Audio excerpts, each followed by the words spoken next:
The AWOL bag, the very definition of what it means to be a WOG. With the AWOL bag, you will be able to distribute yourself anywhere in the world with 20 minutes notice to move. The unit itself is highly portable, highly versatile, and always ready to go. With the proper configuration, one WOG can live out of his AWOL bag for up to 3 to 4 weeks at a time, bearing food. It is an outstanding system which can be transferred to any particular bag system. It's important to remember that this particular configuration is not the only configuration of an AWOL bag. I will give you my reasons for this configuration. Please feel free to adopt your own procedures and your own kit. This is an expression as an individual, and you and your own strengths and talents will have your own individual needs.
Technical specification file number 026 AWOL bag.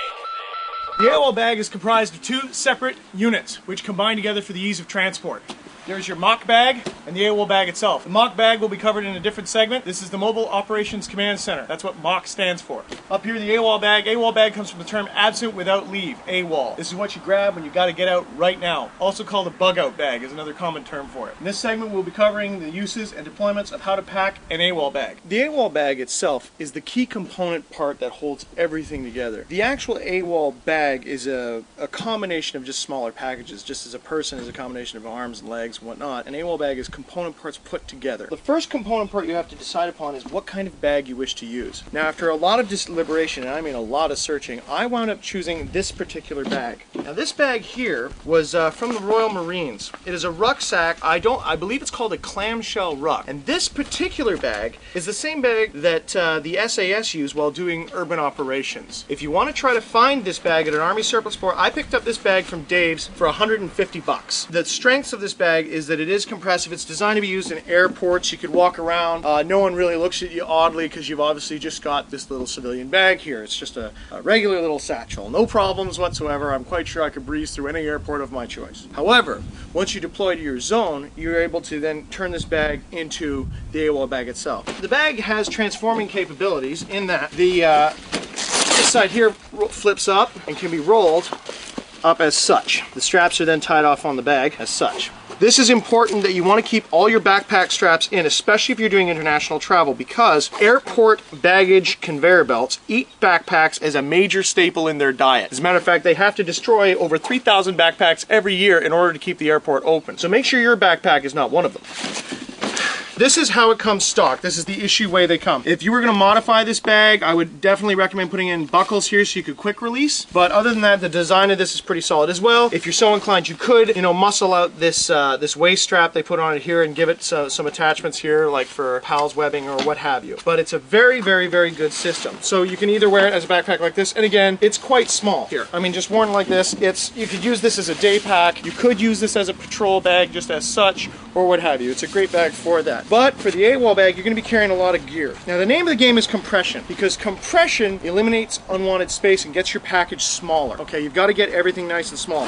The more a bag can compress, the better it is. If you do not feel that you could fill a bag up with rocks and throw it around your yard for an hour, the bag is useless to you. Travel of any kind is unbelievably hard on any luggage or equipment, especially backpacks. And you have to be very, very careful with the backpack you use, because if you get the wrong one and you wind up in a bad situation, situation overseas or what have you, you haven't got a backpack and you're in it pretty deep. Military kit is trained, designed by professionals for professionals, so that's why I'd recommend this. Now, this bag here, you can't really see it. On the inside here, if we get in close, you'll notice that first of all the zippers are covered with a waterproof membrane. This is actually waterproof, not water resistant, because the inside of it, so it keeps your gear dry. Never believe that something is waterproof, ever. Always put redundancy in waterproof systems. This unit here, this is your internal frame, and it's an aluminum frame backpack that's on the inside. You must get a backpack with a frame in it. If you do not have a backpack with a frame in it for your AWOL bag, it's essentially you're just carrying around a glorified purse. You gotta make sure for your AWOL bag, you have to have a frame. You know, it costs a lot of money to get one of these really high-speed backpacks that you pay upwards of $1,000. I think there is military kit available for sub $200 range, which will do exactly the same thing. Now inside of here you have the two side bags, and this again expands out. It's all modular. Technology now is moving towards, for the modern soldier, a modular system. If something is broken, you just replace that module.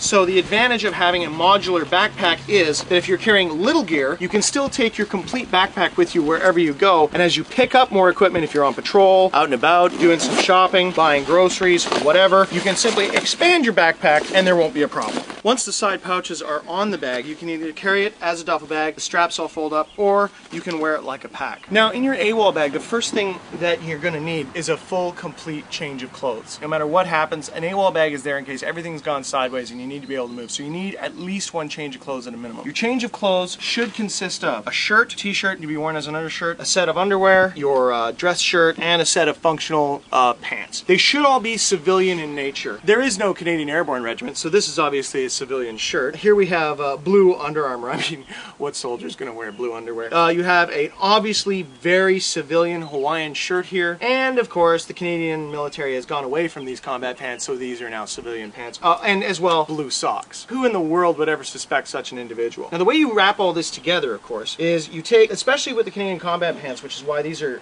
desirable, you take your boot bands, make sure they're all there, lay it all out, fold it so that we form a fairly straight line, tuck it all in, then take one leg, you fold it out to the side like this, and you fold this back down. Now you start from the bottom here and you roll your way up. Keep it nice and tight the whole way. Try to keep this width the same the whole time you're doing it.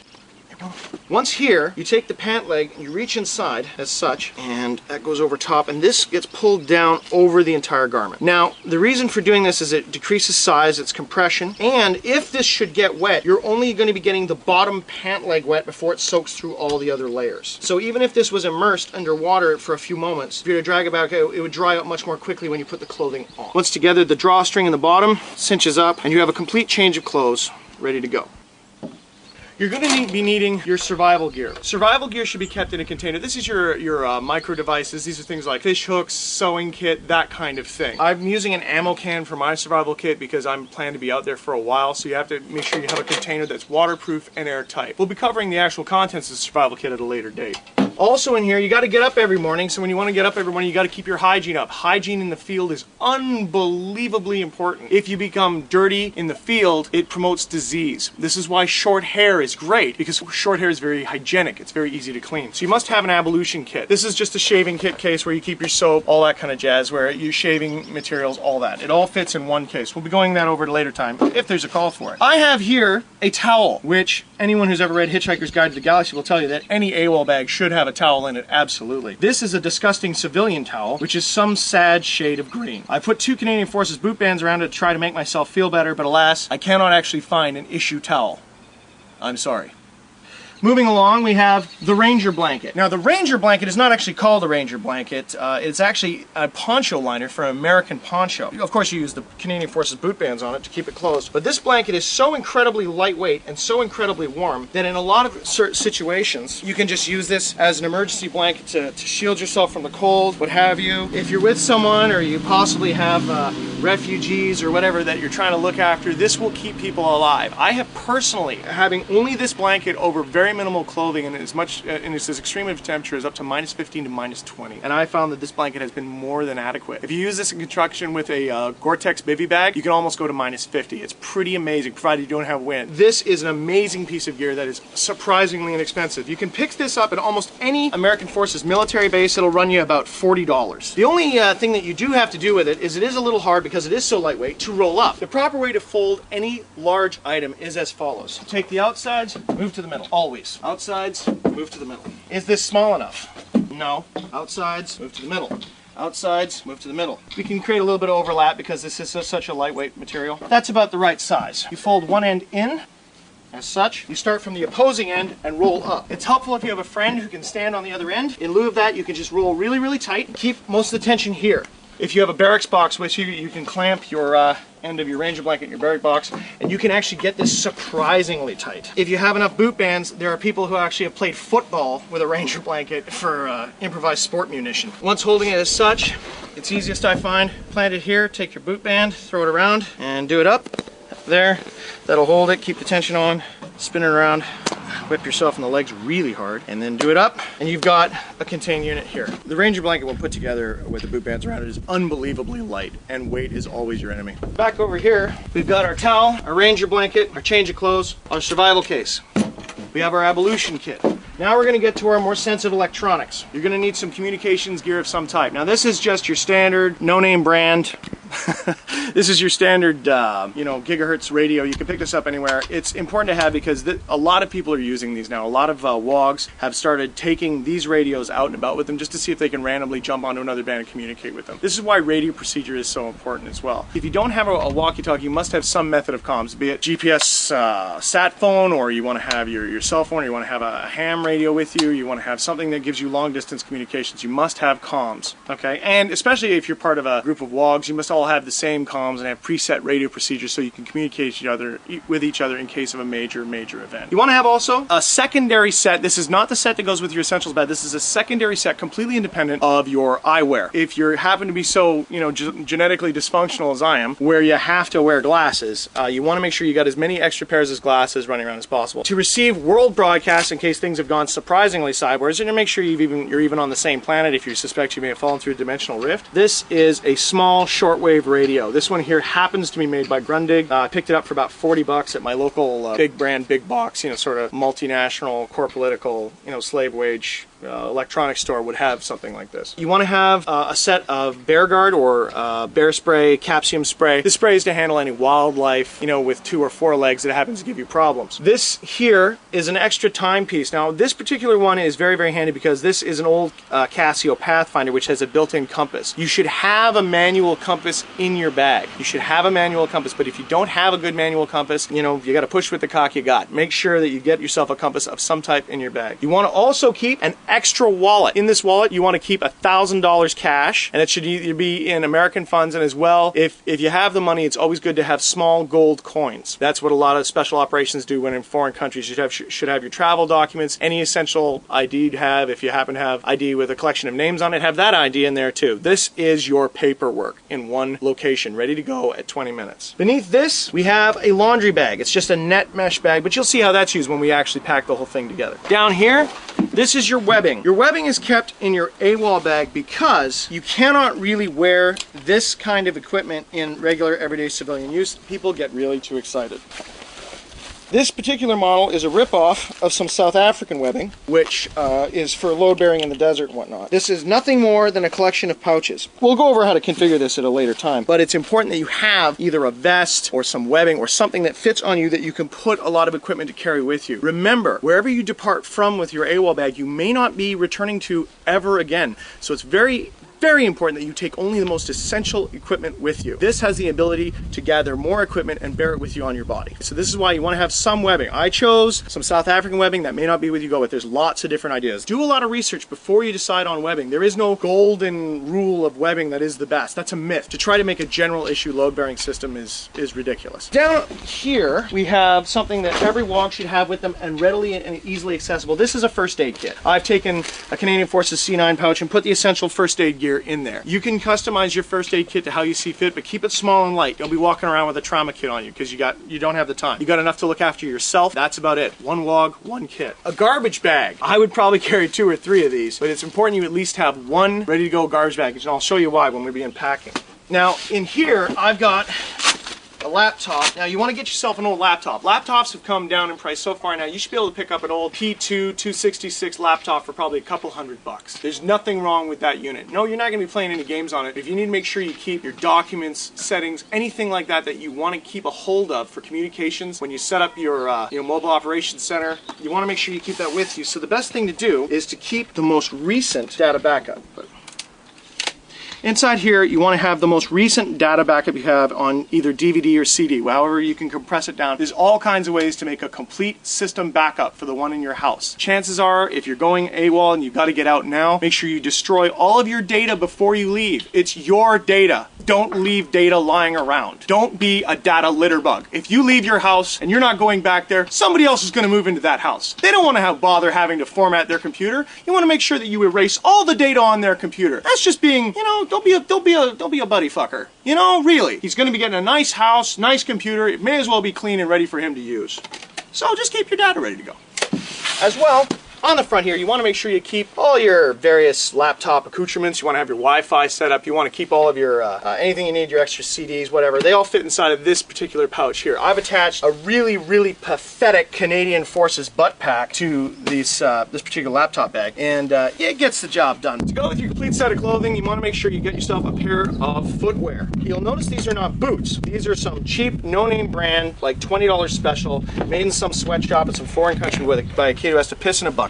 These are nothing more than lightweight extra footwear. You can use sandals, you could use those aquatic sock things that surfers use. Another really popular thing to use is rock climbing shoes, because they're fairly inexpensive. They're less than $100, and they give you a certain stealth capability when you're working with minimal conditions. The way you pack your shoes is you put toe to heel, compress down, and unfortunately, shoes by their very nature are hard to pack. So that's why I've gone with these ones. After much delay, the shoes are together. Moving down, another garment you want to have with you in your AWOL bag, and this is super important. You can do what I did, and I would steal your buddy's gloves. This is a set of Kevlar lined gloves. There's all sorts of companies that make really decent gloves. Go online, look for tactical gloves. Some people are really popular with the puncture resistant ones, so you don't get plague from people who happen to have it. They're wandering around, got needles and spines and everything. No, you want to watch that. But whenever you're dealing with any kind of physical confrontation for the kind of thing that logs get involved with, you want to make sure you've got gloves. They got to be tight fitting, got to be able to move. I personally prefer gloves without fingers. But if you're going to be going into a situation you're not aware of, protection is always best. So you want to make sure you use water repellent to treat the outside of your leather gloves to keep them water repellent, because you don't want whatever you're touching or dealing with coming in contact with your skin, because it can kill you. As well, if you can get puncture resistant ones, remember you're going to be wearing these for a long time, so your hands have to be able to breathe. It's disgusting when your hands get super sweaty and can lead to the inside of your gloves getting dirty. If it's not loosened in layers, it should be breathable. Now, in the AWOL bag, you need a tool. And the tool I have chosen to deploy in the AWOL bag is a tomahawk. Tomahawks, we'll be covering in a later segment, is a tool which you would use for both hammering and chopping. For the field, there's about 1 million different uses for a tomahawk. According to the worst case scenario daily calendar, what is taught and sold in general consumer mundane media is how to foil a UFO abduction. Step 1, control your thoughts. Do not think of anything violent, upsetting. Extraterrestrial biological entity, the EBE, may have the ability to read your mind, so you wouldn't want to piss them off. Resist verbally. Firmly tell the EBE to leave you alone. No, go away. Resist mentally. Picture yourself enveloped in a protective shield of white light, or in a safe place. Telepathic EBEs may get the message. That's right, picture yourself in a white ball of healing light. Your fear, the fear itself, is a white ball of healing light. I don't think so. As a last resort, go for the EBE's eyes. You will not know what its other sensitive areas are. Well, that's just not going to cut it for the WOGs, so we're going to be discussing the smaller edged weapons variant for personal defense against extraterrestrial weapons. You must understand that when investigating anything to do with the paranormal, we must eventually come to the realization there's a very strong chance that anything that is outworld related, be it extraterrestrial, interdimensional, something to that effect, they could be nasty. In fact, you cannot deny the fact that all of life is based upon conflict. One bigger thing eating a smaller thing, be it fire, be it fish, be it whatever. Everything always eats something. So man has no natural predators that we know of, but I think that we may just have that. And on the off chance, which is probably very likely, that supernatural creatures are in fact out to kill us, eat us, and take our planet, we must be able to defend ourselves and our families. So from that, we're going to be going over some pretty standard edged weapons and other variants that you can use. In my own personal opinion, what I think might be a consideration for you to consider. Now, what we got here is starting with, you've got, you know, your traditional means of defense. You've got your throwing knife, you got your shuriken here. Now the throwing knives I find are largely just for show. When you start dealing with knives and axes and stuff, you're getting into, before the gun was created, you know, for several thousand years, it was all about the steel. It was all about the sword and the blade. That's what ruled the planet. And when you run out of ammo, your gun's a fancy club, so you got to be able to go to something that's a backup. Now, naturally, you can't be walking around with guns, because, well, that's illegal. But you can walk around with certain knives, provided you have a reason to carry them. Getting into this this is kind of my own selection. I'll just point out the pros and cons of each. Every one of these is effective, and you must bear in mind, there's no one ultimate knife. You'll have all these gurus talking about, oh, this knife is good for this, and that knife's good for that. You got to base on your size, body type, strength, mass. You might be able to give a guy who's 6'5" and 300 pounds a massive battle axe, but you give the same thing to Sim, man, he's dog food. So what I'd recommend is finding the right thing that works for you, and that's very, very important. And starting with the beginning, you got your daily carry, which I use a folder. Everyone should have a folder with them at all times. It's not just a weapon, it's a tool. Mine's a striker, already talked about it. Very good knife. There's lots of folders on the market, but if you're gonna go one step beyond, if you're gonna be actually investigating the paranormal and you believe that you could be running into a conflict, there's a few things you wanna think about. Cold Steel made a sanitized product. This one's made by Cold Steel. This is a Tanto, but you'll notice the tip is gone. That's because this is actually made of plastic. Well, not exactly plastic. It's made of a substance called Zytel, which is 49% glass. It's like a fiberglass resin combo. You sharpen it with a nail file you can get off of your SOG. You just take the edge up. Very, very efficient. Won't get picked up by metal detectors. This is very handy if you're going into nightclubs that you believe could be run by supernatural entities. Then you've got the standard fare push dagger. This one's got a Microtech clip on it, which you can pick from, I think it's Microtech or techlock.com. Again, 4-inch blade on it. Also made by Cold Steel. Great little knife, but again, very small, concealable. You haven't really got the punch. Moving up, though, we move into the Robert Tazula line where you have the Kutas. Now, this is a designed fighting knife, and a lot of people would say that these knives are amazing. Look at this, look at that. You know, they have all these different features that they talk about, but the problem with the new modern edge fighting knives is none of them are battle tested, and you cannot get away from stuff that has been battle tested. Battle tested, Kydex sheaths, all that stuff. None of it's been battle tested. People use leather sheaths because they're quiet, because they protect the knife. These will actually scratch your blade. So there's certain pros and cons to going with new technology versus old technology. When we get into old technology, the king of the edged weapon world is the kukri, designed and made by the Nepalese. This is a Himalayan imports kukri, which I have sanitized. It's made by this little fella here, KS. It's all hand stamped, hand done. It's a 1/4 inch thick. I mean, look at the thickness of that spine. When you compare, you know, handmade weapons versus factory weapons, look at the difference there. Okay, this one here is an 18-inch Angola, which is their heavy variant. It's the exact same size as what the Gurkhas used in the Second World War. And in the land of doing supernatural exploration, generally, now just purely for supernatural combat now, I would say in close quarters that the kukri is pretty much king. Got to bear in mind, any entity could be involved. If you wind up rolling around on the ground, this gets a little bit nasty and you have to invert, and you're doing lots of this stuff, and you got to be careful because it's very, very heavy. It's designed as a chopping implement as well as a weapon. So it's kind of a gladiatorial thing, but on the whole, I used to think this was the best, you know, chopping implement ever. But again, it comes down to personal taste. Now the problem with these is that they're heavy, and weight is a consideration whenever you're doing anything to do with well, if you got to hump the kit in, right? If you got to carry it down a cave or a plank, you're going through a house. I mean, you know, all your kit weighs something, and this thing is heavy, which slows it down. And whenever you're dealing with any kind of edge weapon, you got to remember, speed kills. Speed is efficient. So when we turn the Wayback Machine, you start looking at different types of edge weapons and whatnot. What I think is probably the fastest edge weapon you can make, it'd probably be, I'd have to go with the Tomahawk. And the U.S. Army Rangers also agree with me because they still have Tomahawks that their troops carry. They're not issue, but a lot of guys carrying them are allowed to do it. That's from the U.S. Army Rangers, the Reed Rangers. In their first set of orders, it says always keep your Tomahawk sharp. And I believe that Tomahawks are a very superior weapon. Now this is one called a M&W Canada Black Hawk Tomahawk. Very, very inexpensive. You get these Tomahawks. Cold Steel makes a variety of them off of eBay. You can get them for less than 50 bucks. It's very, very lightweight, and it can be thrown. Now when you throw an axe, it's not like throwing a knife. Incidentally, there's no such thing as throwing knives. You can throw any knife, okay? Some knives are not designed to be thrown. Why would you throw your knife anyway? Because then you're throwing an item away. A tomahawk and a kukri. Comparison between the two. The kukri has a larger cutting surface, and it would be good depending on how you're doing your fighting style. I mean, some people say I use a tomahawk and a kukri. I don't know. I think that's getting a little excessive. You can only carry so many bladed implements. But when you throw them, you actually, the only way you can really do it is to throw it. You know, you got to build yourself a little target, go outside and start screwing around, okay?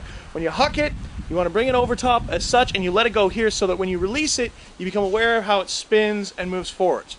You throw a kukri the same way you throw an axe. You do not throw a kukri by the blade, you throw it as such, and when you release, you're releasing it here, not like this, like here, so that you open your hand and then it gets out of your hand. So you can get a lot of force out of a kukri. I wouldn't recommend throwing them, but they can be thrown as an improvised munition. At this range, you've got you know, a solid hit with your tomahawk, and they are designed to be thrown. So you can get at your maximum effective throwing range on maybe 30 feet from that target. If that was either an EBE or a Outworld entity or whatever, you've got an ability to engage that target at that kind of range. And then you can close with the kukri. Now that's an idea, but again, you don't want to be carrying two things. Now the kukri can be thrown the same way. The added bonus of a tomahawk over a kukri is that the tomahawk has a hammer edge which is designed for hammering. So you never really think about it, but if you got to go through a doorway, you got to break locks, you've got to hammer things, you've got an already built-in mace designed for that purpose. The tomahawk is battle tested. The Indians killed hundreds and hundreds of settlers with these things. They're outstanding for hand-to-hand combat. They're lightweight, and you have a tool as well as a hatchet as well as a weapon. So in my opinion, I believe the tomahawk to be superior for the kukri for its versatility. But as a purely combat weapon, the kukri is probably better. For carrying purposes, I recommend the tomahawk to wogs. But now what kind of tomahawk do you use? If you go to these companies like RJC Forge or American Tomahawk Company, you're paying $400 for an axe. Not really the way I'd go. I would go with a wooden handle, however, which can be easily replaced because you are going to crack the handle off while practicing. Now there's a couple of different guys who decided to make a combat tomahawk. There's a fellow who cooked one of these up, and this is what the head looks like. Now this was the Vietnam issue era tomahawk, okay? I believe the guy's name was Langolier or Langolia or Leg-L something, and definitely a Vietnam tomahawk. And what he had was he put an edge here for catching. So if you were ever working with anyone, you had to trap them, it catches and you can drag them in or what have you. You've also got the spike on the other end, you know, for going into heads and stuff. And you've got, of course, you know, the little bit of peak, and you've got your cutting area here. This is a combat tested tomahawk, and it was very, very successful. The problems with it is that the handle is very, very narrow. Although it is lighter than the old tomahawks, it cannot be used as a mace. It is purely a flesh chopping tool. And for this reason, I prefer the older tomahawks, which have multiple function, versus the pure combat tomahawk. Again, this is my only point. But you think, well, why not just get a hatchet? Well, the problem is when you start getting into hatchets, you get things like the East Wing Camp Axe. And an East Wing Camp Axe, this is an 18-inch hatchet, right? But you think, wow, that's the perfect tomahawk ever. The way it's constructed is all one piece of steel. Steel right the way through, down to the handle, the whole 9 yards. And you just paint it black to subdue it. You've got this massive edge here. If you wanted to be creative, you could grind it, you could sharpen on this side, you know, you've got this amazing tool. Problem again becomes weight, because now you've got something which has more functionality than a kukri, but weighs as much as a kukri. And you've got the same problem. So you've traded one problem for another problem. If you don't mind the weight, and you're going to be only on in a fixed position or something like that, absolutely cannot go wrong. And I think you should always have a camp axe in your car. But we're talking purely as a carrying tomahawk. These become too heavy. So in my opinion, rather than spending big bucks on some production weaponry tomahawk, I think it'd be better to just jump on eBay, spend 40 bucks, get a Cold Steel or a Black Hawk or a Rifleman's Hawk or something to that effect. There's all kinds of tomahawks out there that have been completely tested and tried and true. That's just my opinion though. My name's Sean Kennedy, and I am the fucking man. Okay, I wanted to talk about the whole, do you want to be a crazy or do you want to be a clone? You know, because let's get right down to it. Let's cut through the shit. There are two kinds of people in the world. People who see things our way and people who are clueless. And you can apply this to anyone, and that's not even half as militant as it sounds, but it's like there's people who understand what's really going on, you know, that the government's corrupt, that there was no plane that hit the Pentagon, you know, they know the truth about, you know, they can't prove it, they can't point to it, but they generally know the direction. Yeah, they know the government's totally fucking corrupt. And they're trying to do what they can under the system so we're gonna all wind up in camps. You know, Sean, that's crazy talk. You know, and that's not crazy talk, is go take a look at the new major prison complex. If that's not an Americanized, bigger, better, you know, concentration camp, I don't know what is. To be honest, when you look at the whole structure we have now, you can either be a clone or you can be a crazy. And you gotta make a choice at some point about whether or not you're gonna fit in, because I gotta tell you, there's a lot of benefits to fitting in. You know, Jesus, I mean, if looking back now, if I thought to myself, you know, Sean, fuck this, man, just walk away, you know, just comb your hair, and, you know, just Jesus, you know, just go along with the Bible stuff for a while, you know, just go with it. You meet a nice girl there, and pretty soon you're believing it, you know, you're doing all right. right, get a nice little job, be a bricklayer, be a grandfather, you know, crank out a whole shitload of pups and, you know, die. That's your life. Boom.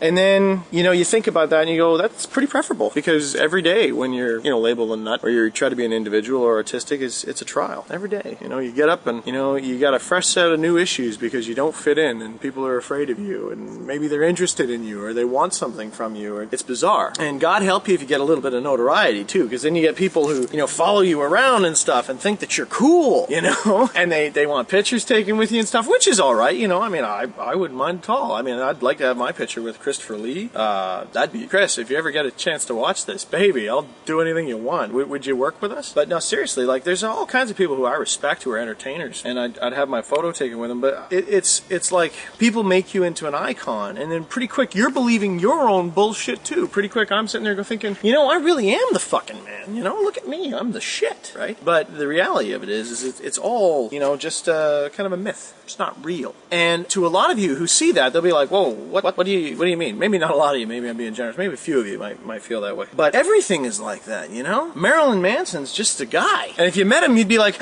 well, there he is. He's long black hair. Shit, 2 arms, 2 legs. And when you start to realize that, and those kind of bubbles get burst, you know, where Britney Spears is going to be forgotten, she's already being forgotten, it'll be the next teen superstar. It's going to come to the point where everyone's going to start to go a little bit crazy because we all realize the bullshit. And everyone's going to realize that they should start being individuals. I mean, with the internet, you know, luckily I hung around with those radical loner types. There's an awful lot of loners out there, you know. All the terrorists are loners. Everyone's a loner. All those protesters, they're all loners. 5,000-6,000 loners down there marching and holding hands and stuff. All loners. Yeah. Eventually, right now in your life, you may feel that you're, you know, pretty beat on. You know, you might feel like you haven't got a lot of friends and the people you have are kind of online, and sometimes it gets scary at night and you wonder, shit, man, what if they're all right? What if I'm just this big geek loser? What if I'm a freak? When that happens, you must realize that you're only a freak right now. And the younger you are, and the quicker you feel that way, the more people will be like you when you're, well, my age. You see, everybody's slowly going bonkers. Everyone's slowly going mad. And this crazed youth with steel in their face and tattoos and all that stuff, well, that's those are all the crazies. They were driven crazy because their families were taken away from them by corporations. They were enslaved, and they took all their time. No time left for the children, so they went insane. And me, you know, I'm probably one of those insane kids too, but I guess I'm probably a try-by philosopher type, and hopefully I'm the ones who are into me, you know, just in case you're ever wondering, you know, the WOG thing, we don't hurt people. Guideline 1. I mean, we don't hurt people. That's not in the rule book. Hurting people is a horrible thing. Violence to defend yourself is a completely different thing than hurting people. Hurting people is a direct thing. The WOGs don't do that. You understand what I'm saying here. It's the intent of the statement. We just don't hurt people. So, moving back to the crazies on the whole have been driven crazy, and this is what all these kids are, and all of you who are watching, probably fans of mine, or mostly all the WOGs are probably considered batshit bonkers. I mean, seriously, if you would call yourself a WOG right now and say, yeah, I'm a WOG, how many people could you point to who would say, yeah, I could see that guy being insane? Remember Dave? Dave sitting there watching me going, yeah,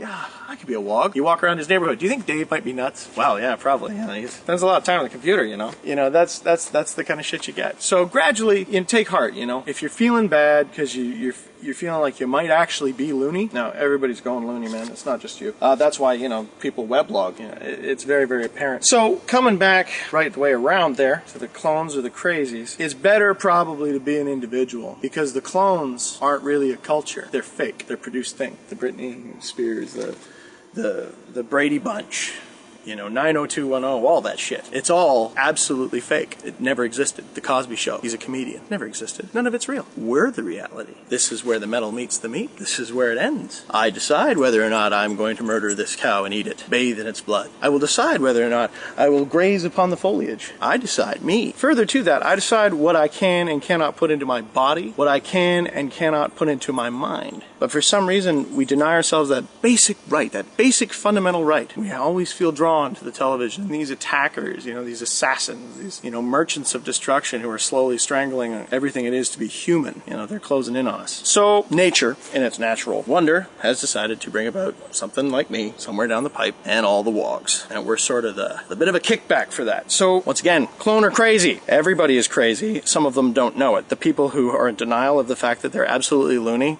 are their clones. You see them everywhere. They live in fear. It's a horrible state to be in. I wouldn't want to do it myself, but that's just me. You know? My name's Sean Kennedy, and I am the fucking man. So you say you gotta know why the world goes around, and you can't find the truth in the things you found, and you're scared shitless cause evil abounds. Come join us.